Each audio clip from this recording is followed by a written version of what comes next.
ETV ప్రేక్షకులకు నమస్కారం. శుభమస్తు కార్యక్రమానికి స్వాగతం.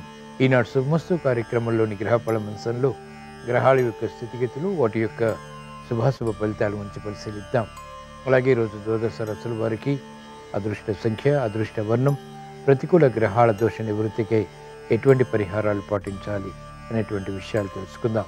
ఈరోజు జయవారం లేదా మంగళవారం, కుజుడు యొక్క పరిపాలన పూర్తిగా ఉంటుంది. మంగళవారం సందర్భంగా శ్రీ ఆంజనేయ స్వామిని ఏ ద్రవ్యాలతో పూజించడం ద్వారా ఎటువంటి ఫలితాలు చేకూరుతాయి అనేటువంటి విషయాన్ని శ్రీరస్తు తెలుసుకుందాం. ముందుగా నేటి పంచాంగ వివరాలు. శ్రీ శోభకృత నామ సంవత్సరం, దక్షిణాయనం, హేమంత ఋతువు, మార్గశిర మాసం. ఈ రోజు తిథి బహుళ షష్ఠి, మధ్యాహ్నం 2:30 వరకు ఉంది. నక్షత్రం పుబ్బ, ఉదయం 9:55 వరకు. అనంతరం నక్షత్రం ఉత్తర.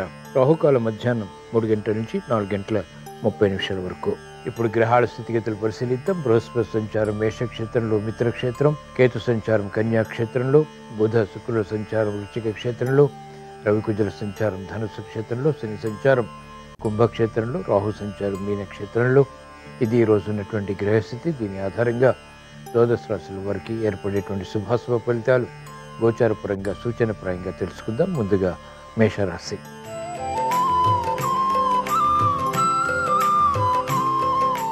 ఈరోజు మేషరాశి వారి ఫలితాన్ని పరిశీలించినట్లయితే ఆర్థిక విషయాలు అనుకూలిస్తాయి. ఆలోచించి నిర్ణయాలు తీసుకుని విజయాలు సాధించగలుగుతారు.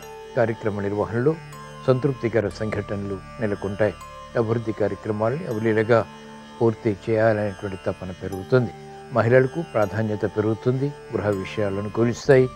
పిల్లల విషయంలో శ్రద్ధతో కూడినటువంటి కార్యక్రమ నిర్వహణ, తద్వారా సంతృప్తికర సంఘటనలు ఆహ్వానించగలుగుతారు. వ్యాపార రంగం వారికి కీలక బాధ్యతల ద్వారా ఏర్పడినటువంటి అనుకూలత ఆర్థికంగా మారుతుంది, బలాన్ని కలిగిస్తుంది. మెరుగైనటువంటి అవకాశాలు సాఫ్ట్వేర్ రంగం వారు పొందగలుగుతారు. అభివృద్ధి వ్యవసాయ రంగం వారికి కొనసాగుతుంది. వైద్య వృత్తి వారికి అనుకూలం. చేపట్టినటువంటి కార్యకలాపాలు న్యాయవాద వృత్తి వారికి కలిసి వస్తాయి. ఉపాధ్యాయ వృత్తి వారికి ఉన్నతి లభిస్తుంది. ఈరోజు మేషరాశి వారు ప్రతికూల ప్రభావాన్ని దూరం చేసుకుని లేదా ఎదుర్కొని అనుకూలంగా మరల్చుకుని మంచి విజయాలు సాధించడానికి శ్రీ ఆంజనేయ స్వామిని దర్శించడం, స్మరించడం, పూజించడం శ్రేయస్కరం. తద్వారా ధైర్యంతో కూడినటువంటి కార్యక్రమాలు, తద్వారా విజయాలు ప్రాప్తిస్తాయి.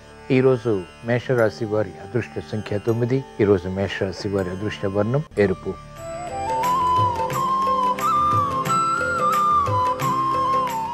ఈరోజు వృషభ రాశి వారి ఫలితాలను పరిశీలించినట్లయితే ఆర్థిక సంబంధిత లావాదేవీల విషయంలో అనుకూలత ప్రారంభమవుతుంది.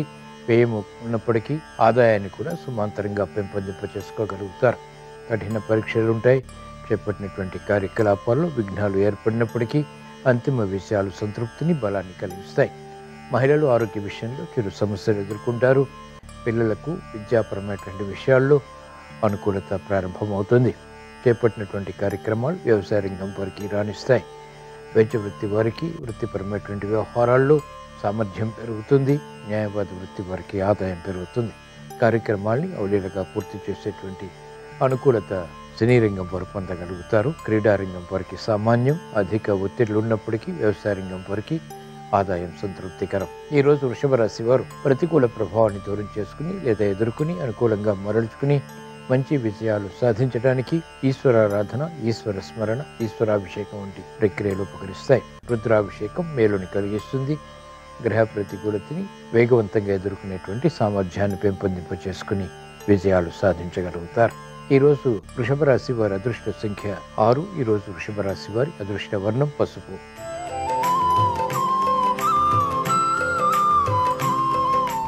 ఈరోజు మిథున రాశి వారి ఫలితాన్ని పరిశీలించినట్లయితే ఆర్థిక సంబంధిత లావాదేవీలు కలిసి వస్తాయి. శుభవార్తలు వింటారు. శుభ సంకల్పాలు నెరవేరుతాయి. వృత్తిలో అభివృద్ధి గోచరిస్తుంది. ఉద్యోగ వ్యవసాయాల్లో అనుకూలత చోటు చేసుకుంటుంది. కార్యక్రమాల్ని వేగవంతంగా పూర్తి చేయగలుగుతారు. రాజకీయ రంగం వారికి అత్యంత అనుకూలం. సామర్థ్యాన్ని పెంపొందింప చేసుకునేటువంటి అనుకూలత, ప్రణాళికలు కలిసి వస్తాయి. కార్యక్రమ నిర్వహణలో నైపుణ్యం క్రీడారంగం వారికి పెరుగుతుంది. మహిళలకు ఆర్థిక స్తోమత, ఆరోగ్య రక్షణ చేకూరుతాయి. కార్యక్రమాల్లో ఆశించినటువంటి ప్రయోజనాలు వ్యవసాయ రంగం వారు పొందగలుగుతారు. అభివృద్ధి వైద్య వృత్తి వారికి చేకూరుతుంది. న్యాయవాద వృత్తి వారికి కీలక నిర్ణయాల ద్వారా వృత్తిలో ఎదుగుదల గోచరిస్తుంది. కార్యక్రమాలను వేగవంతంగా ఉపాధ్యాయ వృత్తి వారు పూర్తి చేయగలుగుతారు. ఈరోజు మిథున రాశి వారు ప్రతికూల ప్రభావాన్ని దూరం చేసుకుని లేదా ఎదుర్కొని అనుకూలంగా మరల్చుకుని మంచి విజయాలు సాధించడానికి శ్రీ మహావిష్ణువుని దర్శించడం, స్మరించడం, పూజించడం శ్రేయస్కరం. విష్ణు సహస్రనామ పఠనం, శ్రవణం మేలుని కలిగిస్తుంది, ప్రతిబంధకాలను తొలగిస్తుంది. ఈరోజు మిథున రాశి వారి అదృష్ట సంఖ్య 2. ఈరోజు మిథున రాశి వారి అదృష్ట వర్ణం ఎరుపు.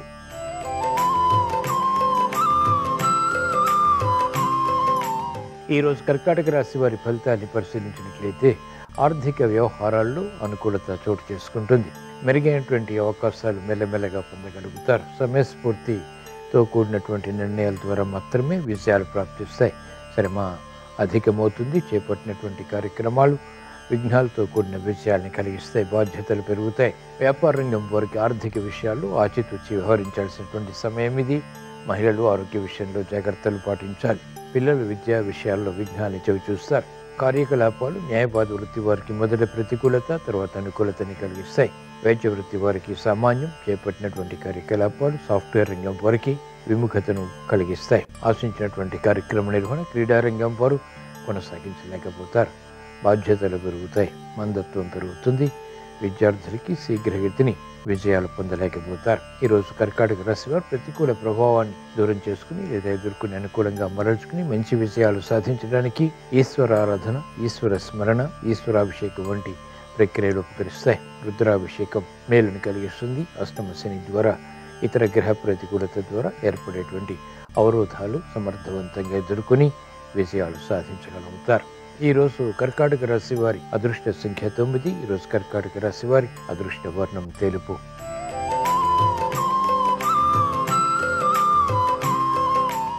ఈరోజు సింహరాశి వారి ఫలితాన్ని పరిశీలించినట్లయితే ఆర్థిక వ్యవహారాల్లో అనుకూలత ప్రారంభమవుతుంది. ఆర్థిక సంబంధిత లావాదేవీలు కలిసి వస్తాయి. మంచి వార్తలు వింటారు. శుభ సంకల్పాలు నెరవేరుతాయి. శుభ ప్రయత్నాలు కలిసి వస్తాయి. స్థిరాస్తి వ్యవహారాల్లో ఆందోళన తగ్గుతుంది. బాధ్యతతో కూడినటువంటి కార్యక్రమ నిర్వహణ ద్వారా అనుకూల ప్రభావాన్ని ఆర్థికంగా పెంపొందింప చేసుకోగలుగుతారు. మిత్రులతో సఖ్యత కొనసాగుతుంది. భాగస్వాములతో మైత్రి. వ్యాపార రంగం వారికి కలిసి వస్తుంది. పెట్టుబడులు లాభిస్తాయి. సమయస్ఫూర్తితో విద్యార్థులు వ్యవహరించి ఉత్తమ విజయాలు సాధించగలుగుతారు. క్రీడారంగం వారికి అత్యంత అనుకూలం. గుర్తింపు లభిస్తుంది. ఉపాధ్యాయ వృత్తి వారికి అనుకూలత వృత్తిపరంగా బలాన్ని కలిగిస్తుంది. న్యాయవాద వృత్తి వారికి ఆదాయం పెరుగుతుంది. వైద్య వృత్తి వారికి అభివృద్ధి వృత్తిపరంగా కొనసాగుతుంది. ఈరోజు సింహరాశి వారు ప్రతికూల ప్రభావాన్ని దూరం చేసుకుని అనుకూలంగా మరల్చుకుని మంచి విజయాలు సాధించడానికి మహాగణపతిని దర్శించడం, స్మరించడం, పూజించడం శ్రేయస్కరం. విఘ్నాలు జాప్యాలు కనుమరుగై ఉత్తమ విజయాలు సాధించగలుగుతారు. ఈరోజు సింహరాశి వారి అదృష్ట సంఖ్య 1. ఈరోజు సింహరాశి వారి అదృష్ట వర్ణం ఎరుపు.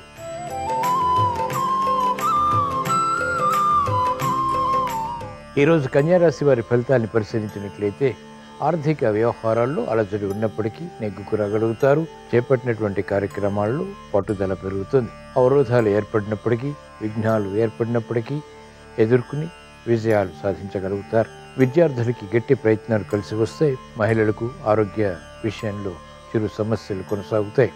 అభివృద్ధి కార్యక్రమాలు, పెట్టుబడులు వ్యాపార రంగం వారికి మెల్లమెల్లగా కలిసి వస్తాయి. ఆందోళన క్రీడారంగం వారికి తగ్గుతుంది. ప్రతిబంధకాలు వైద్య వృత్తి వారికి తగ్గుతాయి. వ్యవసాయ రంగం వారికి అనుకూలత కొనసాగుతుంది.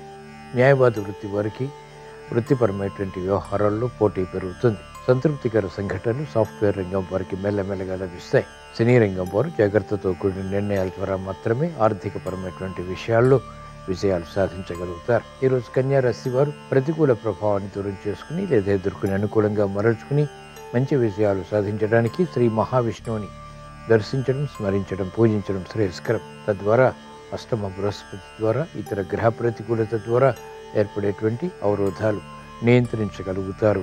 విజయాలు సాధించగలుగుతారు. ఈరోజు కన్యారాశి వారి అదృష్ట సంఖ్య 5. ఈరోజు కన్యారాశి వారి అదృష్ట వర్ణం ఆకుపచ్చ.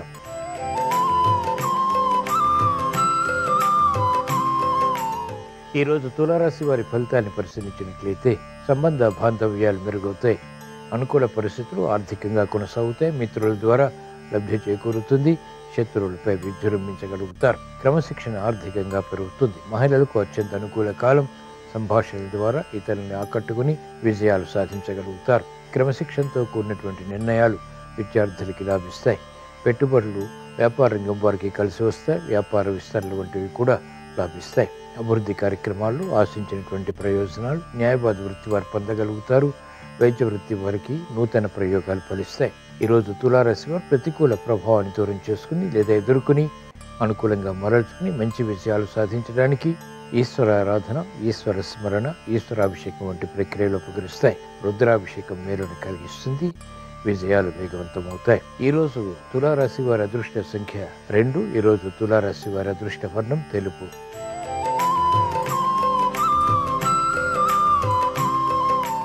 ఈరోజు వృశ్చిక రాశి వారి ఫలితాన్ని పరిశీలించినట్లయితే ఆర్థిక సంబంధిత లావాదేవీల విషయంలో విరోధాలు ప్రబలమవుతాయి. రుణ ఒత్తిళ్లు కూడా ప్రబలమయ్యేటువంటి సంఘటనలు ఉంటాయి. కార్యక్రమాలు వేగవంతంగా పూర్తి చేయలేకపోతారు.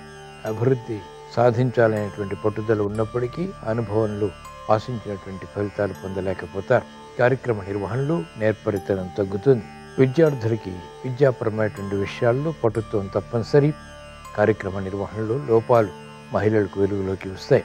ఆరోగ్య విషయంలో సమస్యలు కూడా చోటు చేసుకుంటాయి. న్యాయవాద వృత్తి వారికి అనుకూలం. వ్యవసాయ రంగం వారికి కూడా ప్రోత్సాహం ఉంటుంది. వైద్య వృత్తి వారికి చిరు సమస్యలు వృత్తిపరంగా కొనసాగుతాయి.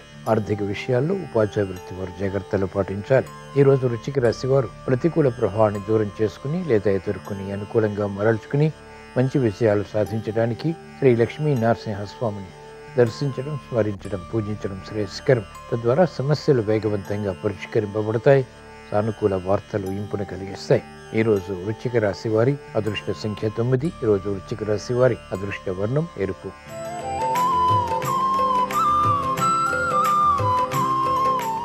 ఈరోజు ధనుస్సు రాశి వారి ఫలితాన్ని పరిశీలించినట్లయితే ఆర్థిక విజయాలు సాధించగలుగుతారు. క్రమశిక్షణతో కూడినటువంటి కార్యాచరణ ఉపకరిస్తుంది. మెరుగైనటువంటి ఫలితాన్ని కలిగిస్తుంది. బాధ్యతలు పెరిగినప్పటికీ సక్రమ నిర్వహణ ద్వారా వ్యాపార రంగం వారికి ఆర్థిక వనరులు పెరగటమే కాకుండా ఆదాయం కూడా పెంపొందింపు చేసుకోగలుగుతారు.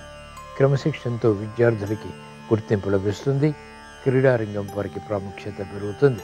ఉన్నతమైనటువంటి కార్యాచరణ ఉపాధ్యాయ వృత్తి వారు చేపట్టగలుగుతారు. సంఘర్షణలు మహిళలకు తగ్గుతాయి. అభివృద్ధి కార్యక్రమాలు గృహపరంగా కూడా ఆనందానికి దారితీస్తాయి, బలాన్ని కలిగిస్తాయి. మెరుగైనటువంటి అవకాశాలు క్రీడారంగం వారు పొందగలుగుతారు. సాఫ్ట్వేర్ రంగం వారికి ప్రాధాన్యత పెరుగుతుంది. అనిశ్చిత పరిస్థితులు సినీ రంగం వారికి తగ్గుతాయి. ఈరోజు ధనుసు రాశి వారు ప్రతికూల ప్రభావాన్ని దూరం చేసుకుని లేదా ఎదుర్కొని అనుకూలంగా మరల్చుకుని మంచి విజయాలు సాధించడానికి శ్రీ ఆంజనేయ స్వామిని దర్శించడం, స్మరించడం, పూజించడం శ్రేయస్కరం. తద్వారా మనోధైర్యంతో కూడినటువంటి సాహసోపేతమైనటువంటి నిర్ణయాల ద్వారా విజయాలు ప్రాప్తిస్తాయి. ఈరోజు ధనుసు రాశి వారి అదృష్ట సంఖ్య 3. ఈరోజు ధనుసు రాశి వారి అదృష్ట వర్ణం పసుపు.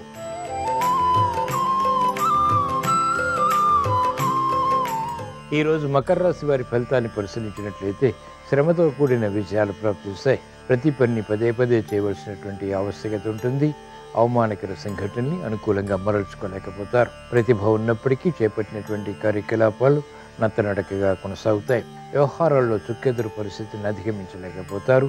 శ్రమ అధికమవుతుంది. బాధ్యతలు పెరుగుతాయి. క్రమశిక్షణ విద్యార్థులకి తప్పనిసరి. విద్యపై శ్రద్ధతో కూడినటువంటి నిర్ణయాలు మాత్రమే ఉపకరిస్తాయి. కాలయాపన ద్వారా న్యాయవాద వృత్తి వారికి ప్రతికూలత పెరుగుతుంది. వైద్య వృత్తి వారికి విఘ్నాలు చోటు చేసుకుంటాయి. వృత్తిపరమైనటువంటి వ్యవహారాల్లో సినీ రంగం వారు జాగ్రత్తలు వహించాలి. పెట్టుబడుల విషయంలో ఆందోళన వ్యాపార రంగం వారికి కొనసాగుతుంది. మహిళలకు ఆరోగ్య సమస్యలు అధికమవుతాయి. ఖర్చులు ఉక్కిరిబిక్కిరి చేస్తాయి. ఈరోజు మకర రాశి వారు ప్రతికూల ప్రభావాన్ని దూరం చేసుకుని లేదా ఎదుర్కొని అనుకూలంగా మరల్చుకుని మంచి విజయాలు సాధించడానికి శ్రీ సుబ్రహ్మణ్య స్వామిని దర్శించడం, స్మరించడం, పూజించడం శ్రేయస్కరం. తద్వారా గ్రహ ప్రతికూలతని వేగవంతంగా ఎదుర్కోగలుగుతారు. ఉత్తమ ఫలితాలు పొందగలుగుతారు. ఈరోజు మకర రాశి వారి అదృష్ట సంఖ్య 9. ఈరోజు మకర రాశి వారి అదృష్ట వర్ణం ఎరుపు.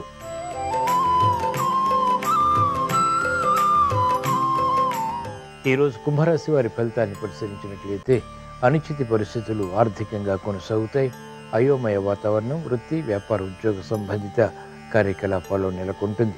నిర్ణయాలు శీఘ్రగతిని తీసుకోలేకపోతారు. సంబంధ బాంధవ్యాల విషయంలో జాగ్రత్తలు పాటించాలి. పట్టుదలతో కార్యక్రమ నిర్వహణ కొనసాగించి విఘ్నాన్ని చవిచూస్తారు. అభివృద్ధి కార్యక్రమాల్లో ఆటంకాలు కూడా వెన్నంటి ఉంటాయి. పెట్టుబడుల విషయంలో వ్యాపార రంగం వారు జాగ్రత్తలు వహించాలి. వ్యాపార విషయాల్లో నూతన సమస్యలు వెలుగులోకి వస్తాయి. విద్యార్థులకి సంకట పరిస్థితులు ఉంటాయి.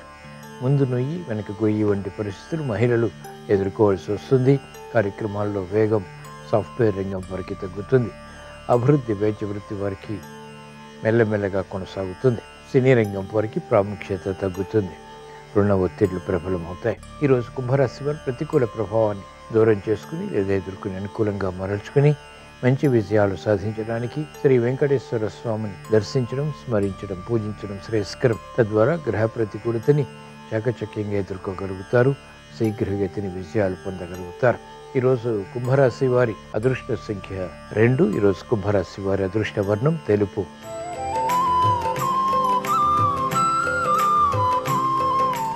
ఈరోజు మీనరాశి వారి ఫలితాన్ని పరిశీలించినట్లయితే ఆర్థిక విషయాలు అనుకూలిస్తాయి. సంబంధ బాంధవ్యాల విషయంలో జాగ్రత్తలు పాటించాలి. దూకుడు స్వభావం ద్వారా, దూకుడు సంభాషణ ద్వారా ఏర్పడినటువంటి సమస్యలు జటిలమవుతాయి. గట్టి కృషి అన్ని రంగాల వారికి తప్పనిసరి.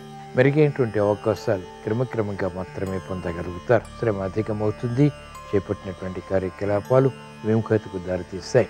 బాధ్యతతో కూడినటువంటి కార్యక్రమాలు మహిళలు కొనసాగించి అంతిమ విజయాలు సాధించగలుగుతారు. విద్యార్థులకి మందత్వం పెరుగుతుంది. అభివృద్ధి కార్యక్రమాలపై ఆసక్తి తగ్గుతుంది. వ్యవసాయ రంగం వారికి సామాన్యం. ఆశించినటువంటి కార్యక్రమ నిర్వహణ న్యాయపాత వృత్తి వారికి అనుకూలతని పెంచుతుంది.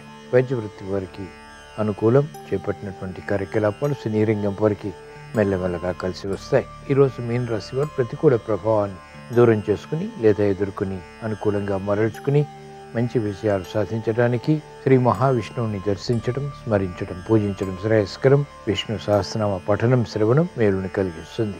గ్రహ ప్రతికూలతని ఎదుర్కొనేటువంటి శక్తి సామర్థ్యాలు పొందగలుగుతారు. తద్వారా విజయాలు ప్రాప్తిస్తాయి.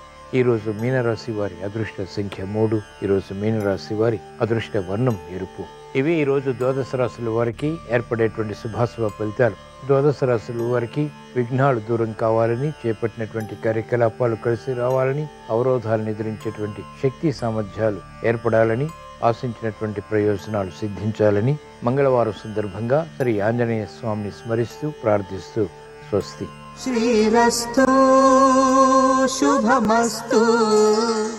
ఆంజనేయ స్వామికి మంగళవారం సందర్భంగా తమలపాకులతో పూజించడం ద్వారా ఆర్థికంగా మంచి పురోభివృద్ధి ఏర్పడుతుంది. ఆకస్మిక సమస్యలన్నీ తొలగింపజేసుకోవచ్చు. అలాగే ఆంజనేయ స్వామి విగ్రహానికి లేదా చిత్రపటానికి గంగ సింధూరంలో నువ్వుల నూనె కలిపి ఆ గంగ సింధూరం బొట్లు అలంకరించడం ద్వారా శత్రుబాధల తీవ్రతను తగ్గింపజేసుకోవచ్చు. నరదృష్టి దోషం నుంచి సులభంగా బయటపడవచ్చు.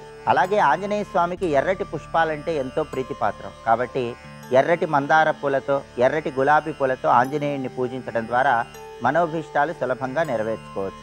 ఆంజనేయ స్వామికి 5 ఒత్తుల దీపం అంటే ఎంతో ప్రీతిపాత్రం. కాబట్టి ఆంజనేయ స్వామి చిత్రపటం దగ్గర ప్రమిదలో నువ్వుల నూనె పోసి 5 ఒత్తులు వేసి దీపాన్ని వెలిగించడం ద్వారా ఆంజనేయుడి విశేషమైన అనుగ్రహం కలుగుతుంది. అలాగే ఆర్థిక, ఆరోగ్య, కుటుంబ సమస్యలన్నీ తొలగింపజేసుకోవటానికి జిల్లేడు ఒత్తులతో ఆంజనేయ స్వామి దగ్గర దీపాన్ని వెలిగించడం ద్వారా సకల శుభాలను సిద్ధింపజేసుకోవచ్చు. అప్పాలు ఆంజనేయుడికి నివేదన చేసి వాటిని ప్రసాదంగా స్వీకరించడం ద్వారా ఆంజనేయుడి అనుగ్రహానికి సులభంగా పాత్రలు కావచ్చు.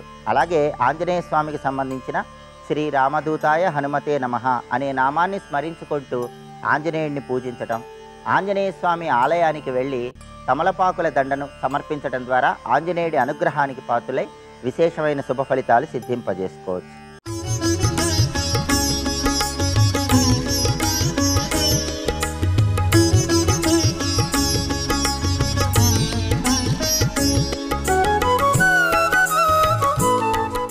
శుభమస్తు కార్యక్రమంలో గృహబలం అంశానికి స్వాగతం. ఏ వ్యక్తికైనా ధనం లేనిదే జీవనం ఉండదు. దీనికోసం ఉద్యోగ, వ్యాపారం ఏదో ఒకటి చేయాల్సిందే.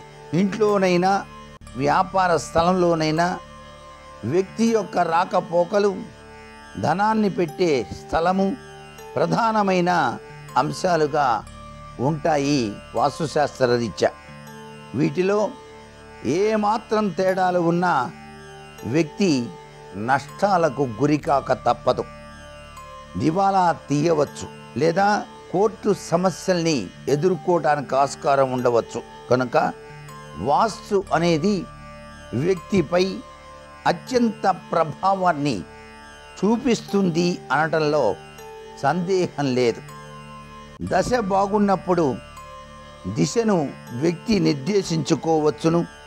దశ బాగోలేనప్పుడు దిశ వ్యక్తికి నిర్దేశించి మంచి చెడు ఏదైనా కూడా చెయ్యవచ్చును.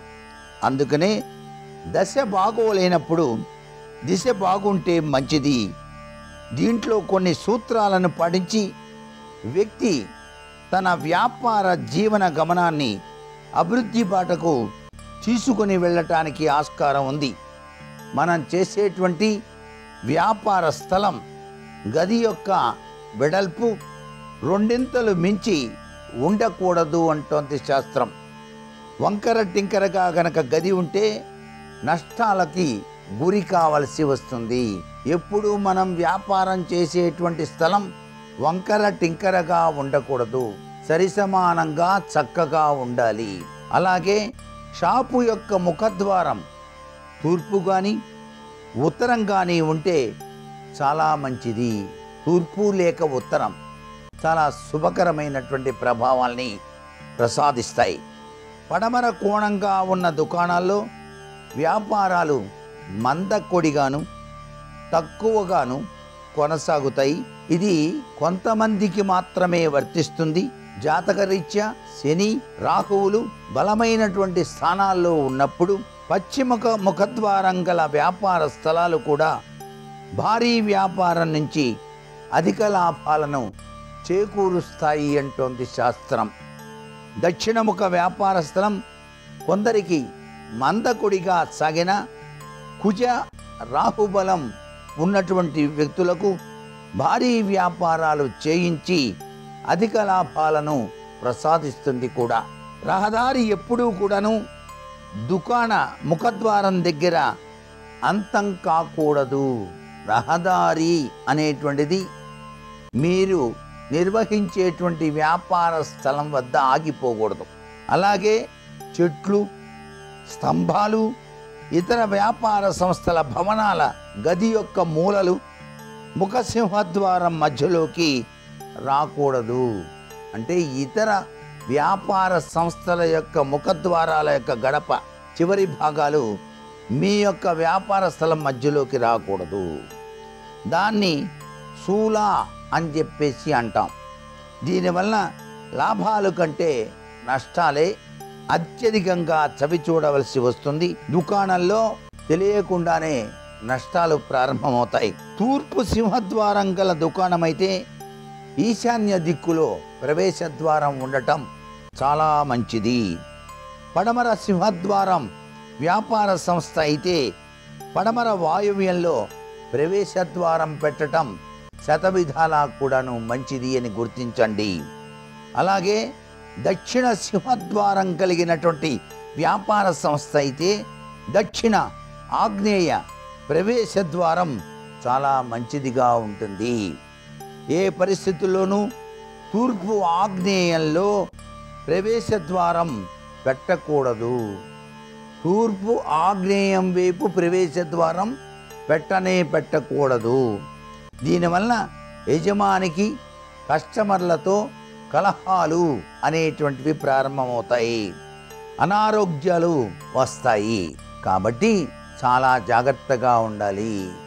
తూర్పు ఆగ్నేయం మాత్రం పనికిరాదు. అలాగే దక్షిణ నైరుతిలో కూడా ప్రవేశద్వారం అనేటువంటిది అస్సలు పెట్టకూడదు. దీనివల్ల వినియోగదారులతో విపరీతమైనటువంటి తగాదాలు రావడానికి ఆస్కారం వస్తుంది.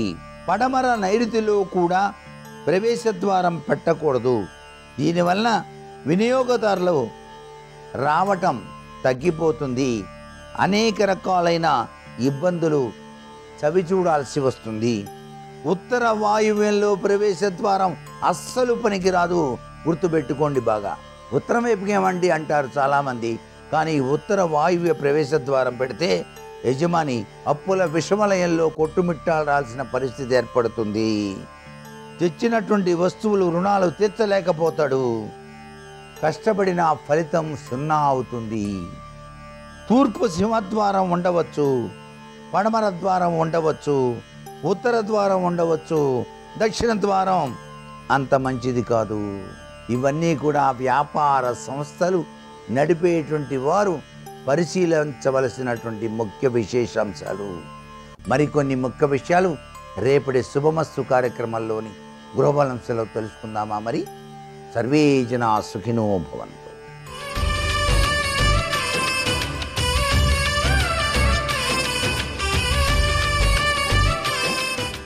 శుభోదయం. శుభమస్తు కార్యక్రమంలో ఆనందయోగం అనే అంశానికి స్వాగతం. సంక్రాంతి పండుగకు ఒక నెల ముందుగా నెల పట్టడం అంటూ ఉంటారు పెద్దలు. నెల పట్టుకోవడం ఏమిటి?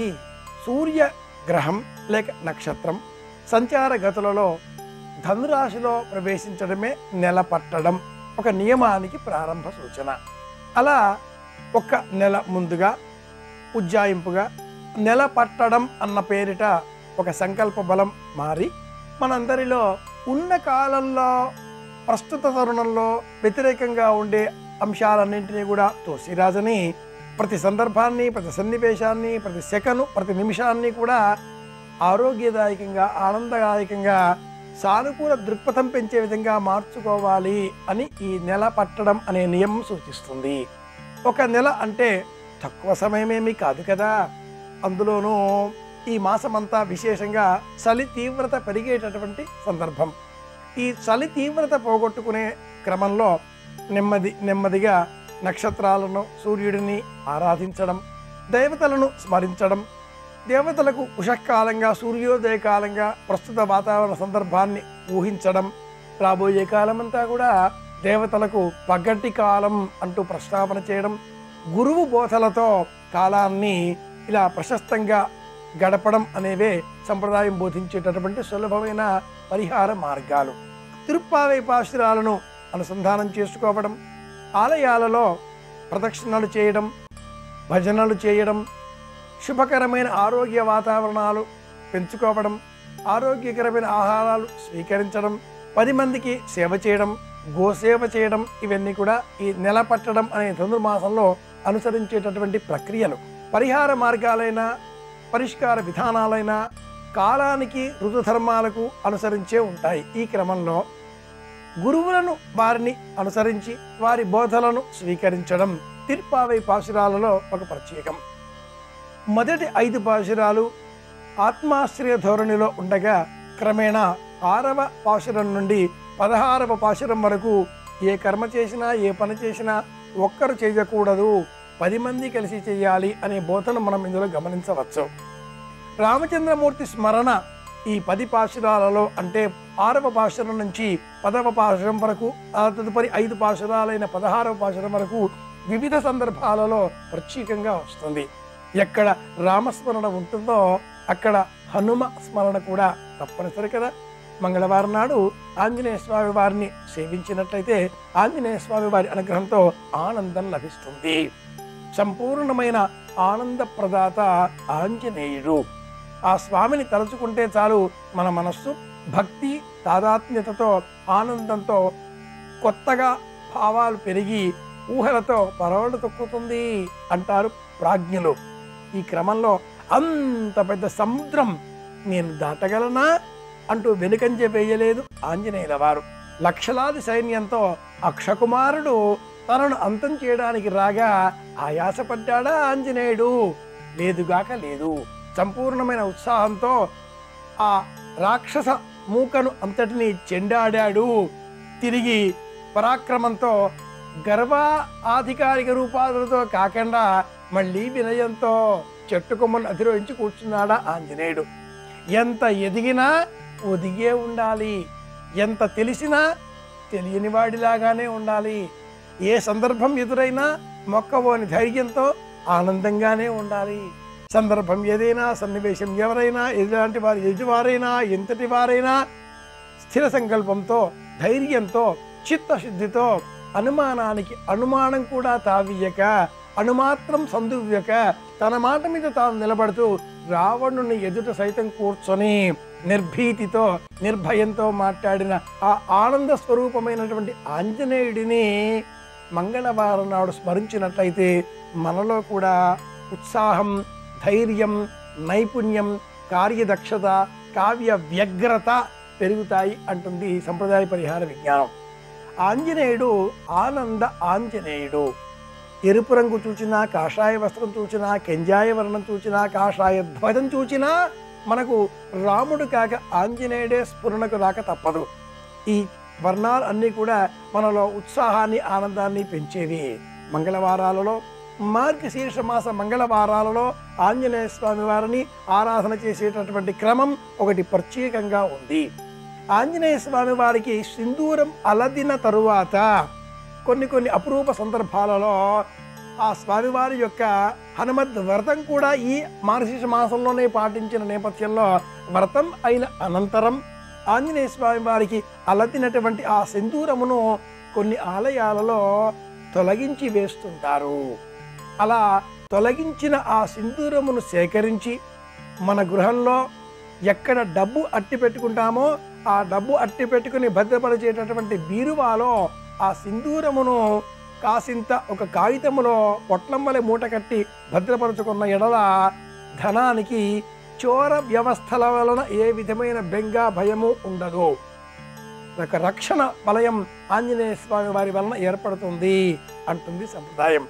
అలాగే తొలగించిన ఆ సింధూరపు శేషాన్ని సేకరించి విద్యార్థులు చదువుకునేటటువంటి మేజాబెల్ల పైన ఒక కాగితంలో మూటగా వస్త్రం వలె కట్టి మూటగల ముద్ద వలె ఉంచి రక్షణగా భద్రపరిచినట్లయితే చిన్నారి బాలబాలికలకు ఆంజనేయ స్వామి వారికి మళ్ళీనే నవవ్యాకరణవేత్త అన్న ఆ నామం వారికి ఉన్నట్టుగానే అద్భుతమైనటువంటి విద్యాపాఠవం, కౌశలం అలవడుతుంది అని కూడా పారమార్థిక విజ్ఞానం ప్రత్యేకంగా ఇలా తెలియజేస్తుంది.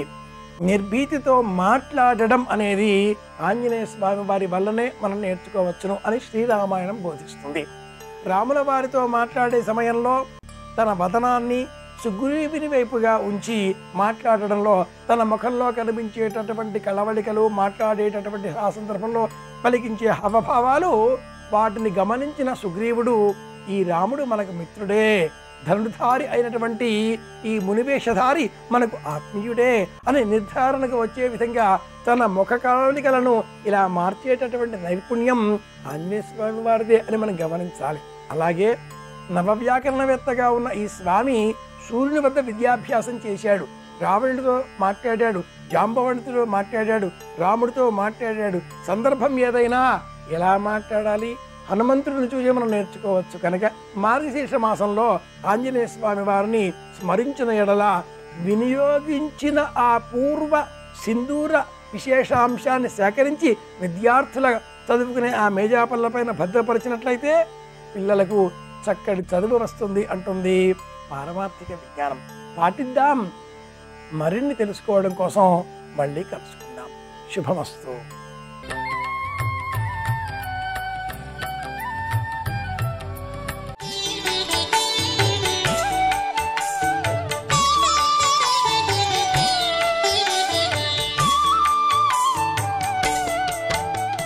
కాశీపట్టణంలో ఆఖరి ఊపిరికి దగ్గరికి వచ్చేస్తున్నాడు అన్నప్పుడు ఇంక స్పృహ లేకుండా పడిపోతే మొట్టమొదట ఎవరొస్తారంటే పార్వతీదేవి వస్తుంది దగ్గరికి.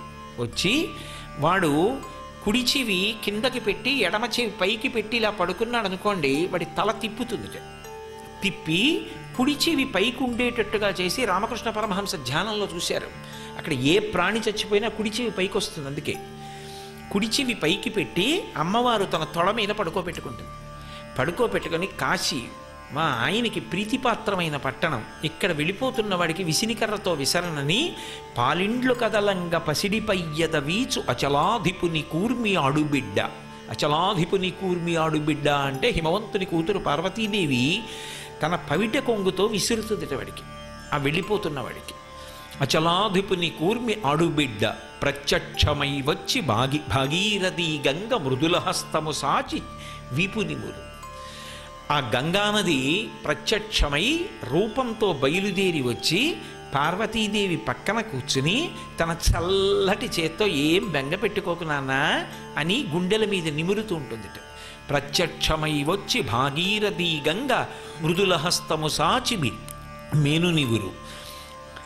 ధూత్కారమునరించి తొండంబు ముక్కున శిఖరారావంబు జిలుకు ఢుంటి విఘ్నేశ్వరుడు వచ్చి అయ్యో ఊపిరంతా కొట్టుకుంటున్నావా అని తొండం ముక్కు దగ్గర పెట్టి చుస్సని ఆ గాలి ఊత్తట పీల్చరా అని. ప్రథమోత్తముండు భృంగి భయరక్షణార్థంబు ఫాలాగ్రమున తీర్చు భసిత రేఖ. భృంగి బయలుదేరి వచ్చి 3 కాళ్లతో ఉంటాడు భృంగి. భృంగి వచ్చి విభూతి బొటన వేలుతో పెడతాట లలాటమున. భయరక్షణార్థంబు ఫాలాగ్రమున తీర్చు భసిత రేఖ. దక్షిణ శృతి మీదుగా ధాత్రి త్రెళ్ళి పెద్ద నిద్రకు మాగన్ను పెట్టువేళ. అబ్బా ఎంత పెద్ద మాట అన్నాడు శ్రీనాథుడు. ఆ పద్యం గుర్తొచ్చినప్పుడల్లా నాకు ఎంత ఆనందంగా ఉంటుందో, ఎలా అన్నాడరా ఈ మాట అనిపిస్తుంది. నిద్రపోతే మాగన్ను పెడతాం. మాగన్ను అంటే అలా కళ్ళు పడిపోతుంటాయి. అలా కళ్ళు పడిపోయి నిద్రపోయిన వాడు రేపు పొద్దున లేస్తాడు. ఇది పెద్ద నిద్ర, ఇంకా లేవడు. ఇంకా ఆ నిద్ర శాశ్వత నిద్ర. ఆ పెద్ద నిద్రకు మాగన్ను పెట్టువేళ దక్షిణ శృతి మీదుగా ధాత్రి త్రెళ్ళి కుడిచివి పైకొచ్చేటట్టుగా తిప్పితే పంచజనులకు తారక బ్రహ్మ విద్య అభవుడుపదేశమురరించునప్పుడు కాశీ పాశంచ ఘంటాం అని గంటలు మోగుతుండగా శంకరుడొచ్చి మోకాళ్ళ మీద కూర్చుని వంగి ఆ కుడి చెవిలో తారకం చెప్తాట. తారకం చెప్పి ఆఖరి ఊపిరిలో పలికించి ఆ వెళ్ళిపోతున్న జీవుడు ఊపిరందట్లేదన్న బాధ కన్నా పవిట పెట్టి విసురుతున్న పార్వతీదేవిని, ఒళ్ళు నిమురుతున్న గంగమ్మని, ముక్కు దగ్గరికి తొండం పెట్టి గాలి ఊదుతున్న విఘ్నేశ్వరుణ్ణి, ఆ పైన బొటనవేలుతో నుదుటి మీద విభూతి పెడుతున్నటువంటి భృంగిని, సాక్షాత్ శంకరుడు వచ్చి వంగి చెవిలో ఆ తారకం చెప్తుంటే ఆ తారకాన్ని శంకరుడు ఇచ్చినటువంటి ఆ ఉపదేశాన్ని ఆఖరి ఊపిరిలో పలుకుతూ పరమ సంతోషంతో పరమేశ్వరుని యందు ఐక్యమైపోతాట కాశీపట్టణంలో. కాబట్టి ఇద్దరూ కలిసి వచ్చేది కాశీపట్టణంలోనే. కాబట్టి ఆ తల్లి వచ్చినప్పుడు భూరి లోకైక విభూతిదారుడి వచ్చే మంగళపావన గంగ వచ్చే, తరిగొప్ప దేవాది దేవవల్లభ వచ్చే, మానితంబగు మహామాయ వచ్చే. ఏం మాటలేసేశారు. తరిగొప్ప దేవాది దేవవల్లభ వచ్చే, ఆమె పరబ్రహ్మమునకు మహిషి. అటువంటి తల్లి మహామాయా విశ్వంభ్రమయసి పరబ్రహ్మ మహిషి, మహామాయాస్వరూపిణి అయి లోకాలనన్నిటినీ తిప్పుతూ ఉంటుంది. అలా తిప్పుతున్న తల్లి ఒక రూపాన్ని పొంది నా కడుపున పుట్టి ఆడుకుంటుంది. ఏమి భాగ్యం నా ఇంట్లో. నిజంగా ఈ పద్యం కడుపుతో ఉన్నవాళ్ళు నేర్చుకోవాలి. నేర్చుకుని ఇంట ఆడపిల్ల పుట్టినప్పుడు ఈ పద్యాలు చదువుకోవాలి కదా. కాబట్టి అసలు నిజానికి నన్ను అడిగితే కడుపుతో ఉన్నప్పుడు నేర్చుకుని పద్యాలు ఒకటికి మాటలు చదువుకుని సంతోషిస్తుంటే మహాతేజోవంతమైన సంతానం కలుగుతుంది. కాబట్టి అటువంటి తల్లి బాలవచ్చెను ప్రౌఢైక బాలవచ్చే, తల్లి వచ్చెను నన్నేల తల్లి వచ్చే, అబల కరుణించి ఏ తెంచె ననుచు దిగుచి, కౌగిలించెను మేనక గౌరి చూచి. ఆ గౌరిని చూచి నారదుడు చెప్పాడు, ఈమె పుట్టినప్పుడు కాళీ అన్న పేరుతో ఉంటుంది కానీ గౌరీ అన్న పేరుతో విఖ్యాతి చెందుతుంది అన్నాడు. అందుకని అదిగో ఆ గౌరీ, ఆ తల్లి, ఆ అబల నా ఇంట పుట్టింది, నేనెంత అదృష్టవంతురాల్ని అనుకుని ఆనందం పట్టలేక పద్యం పూర్తి చేయడంలో ఉన్నటువంటి గొప్పతనం అది. ఇంతకు ముందు కనపడంది అయితే ఆర్తి పొంగిపోయింది అనుకోండి, భగవంతుడి చూడాలి ఏ గుడికో వెళ్ళి చూస్తూ అలా సంతోషంతో నిలబడిపోతాం. ఎదురుగుండా ఉన్న పిల్ల అంతా ఇలా అనిపించేసి ప్రేమ పొంగిపోతే ఒక్కసారి తల్లి గట్టిగా కౌగిలించేసుకుని ముద్దులు పెట్టేసుకుంటుంది కదా. అందుకని తల్లి వచ్చెను నన్నేల తల్లి వచ్చే, బాల వచ్చెను ప్రౌఢైక బాల వచ్చే, అబల కరుణించి ఏ తెంచె ననుచు దిగుచి, కౌగిలించెను మేనక గౌరి చూచి. ఏం పూర్తి చేశారు పద్యాన్ని. కౌగిలించేసుకుని గట్టిగా పిల్లని ముద్దులు పెట్టేసుకుని మురిసిపోయిందట మేనకాదేవి. ఏమి సౌభాగ్యం, ఏమి అదృష్టం ఆ మేనకాదేవిది నిజంగా. మరి శంకరాచార్యులు వారు వేశారు పాదం అంటే శ్లోకంలో వీరు. కాబట్టి అంత గొప్ప పద్యరచన చేశాడు మహానుభావుడు. ఆ పద్యాలలో శాశ్వతంగా శబ్దస్వరూపంలో శాశ్వతుడై ఉండిపోయారు పోతన గారు. నేను ఈ చదువుతున్న పద్యాలు వీరభద్ర విజయంలో. కాబట్టి ఆ తల్లి గురించి చెప్తూ అంత అందంగా చెప్తారు. కమనీయ మోహన కారభారతి వచ్చే, దయతోడనను గన్న తల్లి వచ్చే, చాతుర్య గాంభీర్య జగతి కన్నియ వచ్చే, లాలిత సంపద లక్ష్మి వచ్చే, చాతుర్య గాంభీర్య జగతి కన్నియ వచ్చే లాలిత సంపద లక్ష్మి వచ్చే భూరి లోకైక విభూతి దారుణి వచ్చే మంగళపావన గంగ వచ్చే తరిగొప్ప దేవాది దేవవల్లభ వచ్చే మానితంబగు మహామాయ వచ్చే తల్లి వచ్చెను నన్నేల తల్లి వచ్చే బాల వచ్చెను ప్రౌఢైక బాల వచ్చే అబల కరుణించి ఏ తెంచెనను చుదిగుచి కౌగిలించెను మేనక గౌరి చూచి అని ఆ మేనకాదేవి పొంగిపోతోంది. నరదేవాసుర పూజితాంఘ్రియుగళా నారాయణీ శాంకరి కరుణాపూరిత మానసా త్రినయనీ కళ్యాణయుక్త నిశాచర దర్పోన్నత సంహరీ సదమలా చండార్చిని యోగిని తరుణీ ఆగమవందిత భగవతీ తల్లి జగన్మోహిని అని హిమవంతుడు పొందిపోయాడు. ఆయనకి జ్ఞాపకం రాదు. మరి ఒక్కొక్కసారి చూసినప్పుడు జగదంబ సాక్షాత్తు ఆ పరదేవత నా కడుపున పుట్టి ఇంట్లో ఆడుకుంటోంది. ఎంత పొంగిపోయాడో అమ్మా, ఎంత అదృష్టవంతుడమ్మా. నీ కాలి గోటి కాంతి లభ్యం కాదే నకదీదితి సంచలన మజ్జనతమోగుణ. నీ కాలి చిటికిన వేలుకున్నటువంటి గోటి కాంతి ప్రసరించినంత మాత్రం చేత కొన్ని కోట్ల జన్మల నుంచి తరువుకొస్తున్నటువంటి తమోగుణం ధ్వంసమైపోతుందే. అటువంటి తల్లి వినా ఇంట ఏమీ తెలియని బాలగా ఆడుకుంటున్నావా పట్టుపావడా కట్టుకుని అని నరదేవాసుర పూజితాంఘ్రియుగళా నారాయణీ శాంకరి ఏమి మాటలు వేశారు. నరదేవ అసుర పూజితాంఘ్రియుగళా అది అమ్మవారి యొక్క తత్వం. ఆ తల్లి అందరు బిడ్డలకి తల్లి. ఆ బ్రహ్మకీట జనని అంటాడు వ్యాసుడు. ఆమె బ్రహ్మ మొదలు చిన్న కీటకం వరకు ఆమెయే తల్లి. ఆమెకు బిడ్డలు కాని వారు ఎవరు లేరు. అందుకే దృశాద్రాఘీయస్యాదర దళిత నీలోత్పల రుచా దవీయంసం దీనం స్నపయ కృపయా మమపి శివే అనీనాయం ధన్యో భవతి నచతే హానిరియత వనేవా హర్మ్యేవా సమకర నిపాతో హిమకరః అంటారు శంకర భగవత్పాదులు. దృశాద్రాఘీయస్యాదరదళిత నీలోత్పల రుచ. ఈ బ్రహ్మాండములు ఎంతవరకు ఉన్నాయో అంతకన్నా ఎక్కువ దూరం చూసుకుంటూ ఉంటుంది ఆవిడ. ఎందుకని నా బిడ్డలందరూ ఎలా ఉన్నారని అంత దూరం ఇలా కూర్చుని ఇలా ఇలా కళ్ళు తిప్పుకుంటూ చూసుకుంటూ ఉంటుంది. దాని మీద 100 శ్లోకాలు చేశారు. కటాక్ష శతకము అని ఆ కనుగుడ్డి ఇక్కడికొచ్చి రావడం మీద మూకశంకర్లు 100 శ్లోకాలు గుక్క తిప్పుకోకుండా చెప్తే అదే కటాక్ష శతకం అయింది. కాబట్టి ఆ తల్లి దృశాద్రాఘీయస్యాదర దళిత నీలోత్పల రుచ. అందరూ నీ బిడ్డలే కదమ్మా. ఎవరు బిడ్డలు? నర దేవ అసుర. దేవతలు ఆమె బిడ్డలే, నరులు ఆమె బిడ్డలే, రాక్షసులు ఆమె బిడ్డలే. భగవంతుడు లోకములకన్నిటికీ తండ్రి అయినప్పుడు కొంతమంది ఆయనకి బిడ్డలు కాకుండా ఎలా పోతారు అసలు? అందుకే ప్రమద గణముల దగ్గర నుంచి భూత ప్రేత పిశాచ గణములన్నీ కూడా ఆయననే అనుగమించి వెడుతుంటాయి. వెళ్ళడానికి కారణం ఆయనే తండ్రి సమస్త సృష్టికి. వాగర్ధ వివ సంపృక్తవు వాగర్ధ ప్రతిపత్తయే జగత పితరవు వందే పార్వతీ పరమేశ్వరవు అన్నాడు కాళిదాస మహాకవి. సమస్త లోకములకు వాళ్ళిద్దరూ తల్లిదండ్రులైతే ఇందులో చీమకి ఆయన తండ్రి కాడండి, ప్రమద గణాలకు ఆయన తండ్రి కాదండి అంటే మరెవరు? ఆయనే తండ్రి.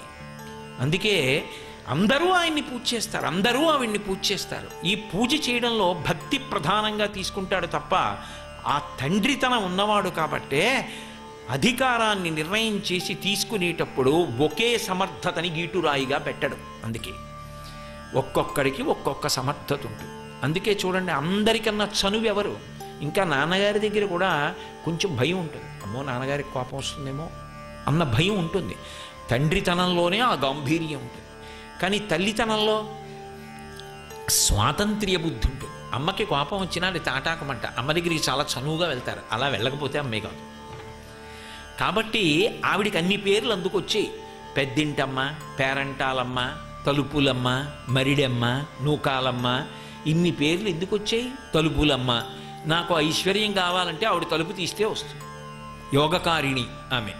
పెద్దింటమ్మ, ఓ ఊరు మొదలెట్టినప్పుడు మొట్టమొదట ఇల్లు కట్టుకుంటున్నవాడు ఊరి పొలిమేరలో ఓ రాయి పెట్టి పసుపు రాసి 3 గీతలెట్టు బొట్టెడతాడు. అమ్మ ఉంది ఇక్కడ, నేను బిడ్డను ఉన్నాను, అమ్మ ఉంది, నాకేం భయం అంటే. నమః శివాయ నమః శివాయ హర హర శంకర నమః శివాయ.